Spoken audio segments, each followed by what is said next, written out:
करुणा शीतल हृदयंग पन्या पचोत बिहत मोहत मंग सनरामरलोकं गुरं वंदे सुगतं गति विमुक्तम्। सबसे पहले मैं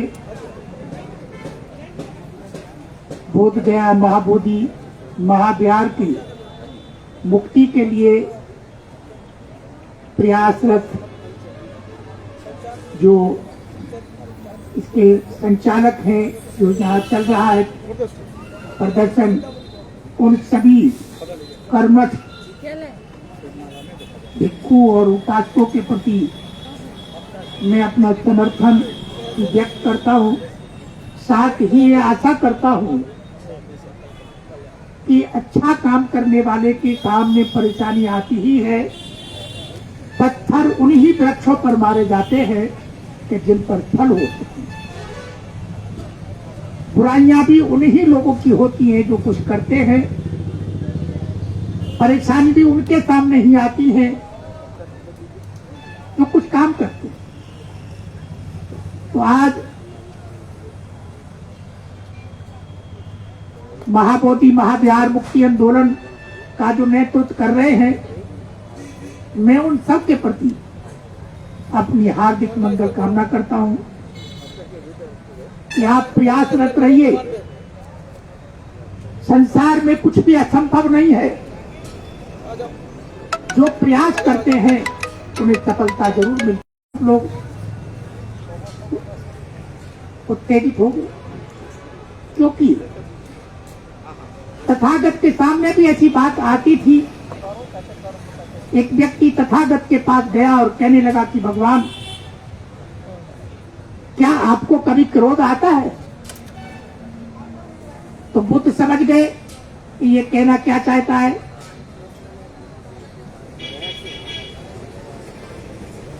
तो बुद्ध कहते हैं, अच्छा भाई, अकेले रहते हो या परिवार में रहते हो? कि नहीं, मैं परिवार में रहता हूं। तो बुद्ध कहते हैं, आपके परिवार में कोई छोटा बच्चा भी है? कि हाँ है। तो वो कहते हैं कि गलती से कोई छोटा बच्चा अपने मुंह में कुछ ऐसा दे ले जो उसके गले में फंस जाए, जो उसके जीवन के लिए खतरा पैदा हो जाए, तो ऐसी स्थिति में आप क्या करेंगे?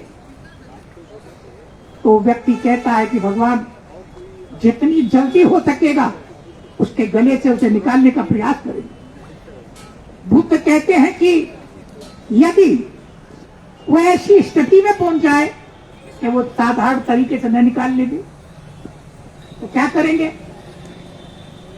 तो व्यक्ति कहता है कि भगवान, फटों से पकड़ करके जबरदस्ती नीचे दबा करके और उसके गले से निकालेंगे। यदि ऐसा न करेंगे तो उसके जीवन के लिए खतरा पैदा हो जाए। बुद्ध मुस्कुराए और कहने लगे कि मेरा भी तो यही था। जब कोई इतनी बड़ी गलती करता है तो ऐसा करना ही पड़ता है। एक बात मैं अभी आप लोगों को बता देना चाहता हूं। हम और आप सब लोग यहाँ जो उपस्थित हैं, आज हमारा और आपका जो अस्तित्व दिखाई दे रहा है, इसमें परम पूज्य बाबा साहब डॉक्टर अम्बेडकर का बहुत बड़ा योगदान है। यदि डॉक्टर अम्बेडकर ना होते तो हम और आप सब लोग ये कासाय वस्त्र में ना दिखाई दे रहे। तो हम और हमारे इस देश के लोग, चाहे वो किसी भी जाति धर्म के हैं, बाबा साहब डॉक्टर अम्बेडकर को अपमानित शब्द यदि कोई कह रहा है तो उसे सुनने को बर्दाश्त नहीं कर पाते, सुनने को तैयार नहीं। इसलिए क्योंकि बाबा साहब डॉक्टर अम्बेडकर ने हमको वो संदेश दिया है जो किसी दूसरे ने नहीं दिया। तो आज जहां तक बात इसकी है कानून की, संगठन के अंदर बहुत बड़ी ताकत होती है कि कानून भी संगठन के आधार पर ही बनाए जाते हैं।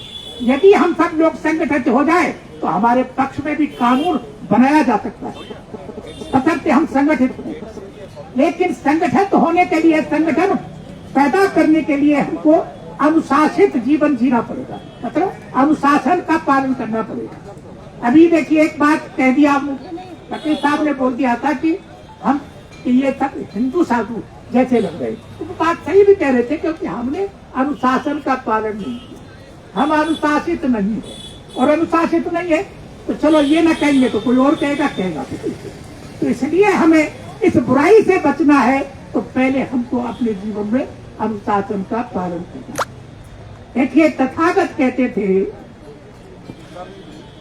शील धर्म की नीम है, ध्यान धर्म की भीत, प्रज्ञा छत है धर्म की, मंगल भवन पुनीत। यदि हम शीलवान नहीं हैं तो हमारा मन भी पवित्र नहीं हो सकता, हमारा मन भी निर्मल नहीं हो सकता, और जब मन निर्मल नहीं हो सकता तो हमारे हृदय में श्रेष्ठ ज्ञान का उदय नहीं हो सकता, जिसे प्रज्ञा कहते हैं।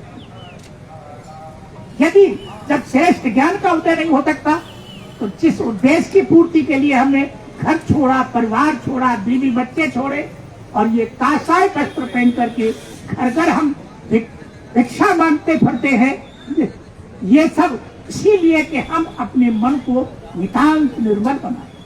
और जब हमारा मन निर्मल होगा तब ही हम स्वयं भी सुखी जीवन जी सकते हैं और दूसरों को भी सुखी जीवन यापन करने का मार्ग प्रशस्त कर सकते हैं। लेकिन मन को निर्मल करने के लिए पहले हमको शीलवान बनना पड़ेगा। यदि हम शीलवान नहीं बने तो मन निर्मल नहीं हो सकता है।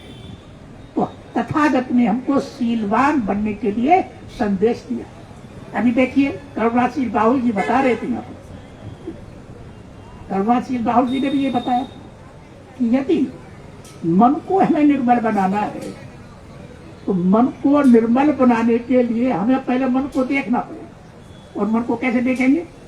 श्वास के माध्यम से, आते जाते हुए श्वास के माध्यम से। श्वास को देखते देखते हम अपने मन को भी देख लेंगे कि हमारा मन कितना अच्छा कितना अच्छा पल है, एक क्षण भी नहीं रुकता। ये उधर से लाए रोक करके और फिर कोशिश की कि ये रुकेगा, लेकिन नहीं रुका है। ये फल कहाँ भागा? दो जगह ऊपर गया, या तो भूतकाल की याद में गया या भविष्य की कल्पना में गया। मैं ऐसा रहता था, ऐसा खाता था, ऐसा पहनता था, और या फिर शराब लगाएगा तो भविष्य के बारे में कि एक कोठी बनाऊंगा और एक गाड़ी खरीदूंगा और ये करूंगा और वो करूंगा। जब भी छलांग लगाएगा या तो भूतकाल में लगाएगा या भविष्य में लगाएगा। तथागत ने कहा भूत निकल गया, अब दोबारा नहीं आएगा, भविष्य अभी आया नहीं है, इसमें कैसे जियोगे भला? जीना तो हमको वर्तमान में है। वर्तमान में हमारा मानसिक धरातल कैसा है, हमें उसको देखें। आज मतलब लामा जी लगे हुए हैं, प्रज्ञाशील जी हैं। देखिए मुझे भी बहुत लंबा समय हो गया भिक्षु जीवन में रहते हुए। सन 80 में पहली बार आया था मैं बुद्ध गया के अंदर। तो वहां या आज जो डेवलप हो रहा है ऐसा नहीं था, पहले तो बहुत ऐसा छोटा जो था, लेकिन आज तो बहुत कुछ हो रहा है। लेकिन हाँ इतना जरूर है, प्रयास जारी है, चाहे वो भक्ते गंभीरियो हो या उनसे पहले थे, या सुरई सताई हो, या और भी जो प्रज्ञाशील भी बैठे हुए हैं यहाँ पर, इन्होंने भी काफी दिन उसका सेक्रेटरी पद का संचालन किया है। तो ये सब लोग प्रयास में लगे हुए हैं, क्योंकि ये धरोहर प्रज्ञाशील की नहीं है, लामा जी की नहीं है, मेरी नहीं है, आपकी नहीं है, ये पूरे संसार के बौद्धों की संपत्ति है। और इसके लिए सब लोगों को प्रयास करना ही पड़ेगा। यदि हम सारे लोग मिलकर के प्रयास नहीं करेंगे तो हमें सफलता नहीं मिलेगी। एक छोटा सा एक एग्जाम्पल, मैं जब पढ़ता था तो पुस्तक में पढ़ा था, एक बहेलिया कबूतरों को पकड़ने के लिए उन्हें जाल बिछा रखा, दाना बखेरा। उनमें एक वृद्ध कबूतर था। उसने देखा कि ये दाने के लालच में आकर के ये सब इसमें फंस जाएंगे, और ऐसा हुआ, फंस गए। अब वो वृद्ध जो कबूतर था वो कहने लगा कि अब इनको कैसे बचाना है। तो फिर वो कहने लगा भाई घबराओ मती, फंस गए तो कोई बात नहीं है, घबराओ मती, ताकत लगाओ, ले चलो उड़ करके, जाल कोई लेके उड़ जाओ। और उसने ऐसा ही किया, सारे कबूतर मिलकर के जाल को लेकर के उड़ गए। और जब जाल को लेकर के उड़ गए, उड़ गया। फिर दोबारा उसने ऐसा किया, और जब दोबारा उसने किया तो उनमें से फूट पड़ गई। वो कहने लगा मेरी वजह से हुआ है ये। और दूसरा कहने लगा कि तुम्हारी वजह से भी नहीं हुआ, मेरी वजह से हुआ है। अब उनमें पड़ गई फूट, चाहे घमपीरी हो, चाहे सफाई हो, चाहे आनंद हो, या तलवाकर हो, या ये क्या नाम है प्रज्ञाशील जी हो, या लाला जी हो, सबके अंदर में की भावना आ गई और संगठन। देखिए अब पुनः दोबारा इसको संचालित किया जा रहा है, इसको संगठित किया जा रहा है। तो देखिए मैं आप सभी लोगों को हाथ जोड़कर निवेदन करता हूँ, पद और प्रतिष्ठा के चक्कर में तुम सफल नहीं हो पाओगे। यदि तुम्हारे मन में ये रहा कि मुझे भी अल्पसंख्यक आयोग का सदस्य बना दिया जाएगा और मेरे को लाल बत्ती मिल जाएगी, तो ये सब कभी मुक्त नहीं होगा। आपको ऐसा बनना पड़ेगा कि एक तो बिको मती और दूसरा रुको मती। जो बिक जाते हैं, जो रुक जाते हैं, वो आंदोलन कभी सफल नहीं हो पाते हैं। तो मैं आप सभी लोगों से निवेदन करता हूं कि आप अपने में इतने सक्षम बनो कि हम बिकेंगे नहीं, इतने सक्षम बनो कि हम रुकेंगे भी नहीं, प्रयास जारी रहेगा। इसलिए बाबा साहब डॉक्टर अम्बेडकर कहते थे, कुछ हम करें कुछ तुम करो, कुछ हम करें कुछ तुम करो, और कुछ करामे और से, कुछ हम करें कुछ तुम करो, कुछ करामे और से, शोषित पीड़ित भूले भटके चोटने बाद देव कठोर। आज है तेरा सवेरा, कल सवेरा हो लो। आज इतने भिक्खु संगठित हो रहे हैं, ये जरूरी नहीं है कि कल को रहेंगे। आज है तेरा सवेरा, कल सवेरा हो न हो, हुआ भी अगर प्रेमी अगर ये हो सके तेरा न हो। क्योंकि आप देश के हालात देख रहे हो क्या। इसलिए मैं आप लोगों को एक बात के लिए आगाह करना चाह रहा हूं कि आप जो भी भिक्खु बने हुए हैं, वो सब लोग तथागत के द्वारा जो हमें अनुशासन दिया गया है, जो विनय दी गई है, समझे, हम उसका पालन करेंगे। और यदि हम पालन करेंगे तो हमारी ताकत बनेगी। क्योंकि तथागत ने कहा था कि इत्र की सुगंधी उधर जाती है जिधर वायु का रुख होता है।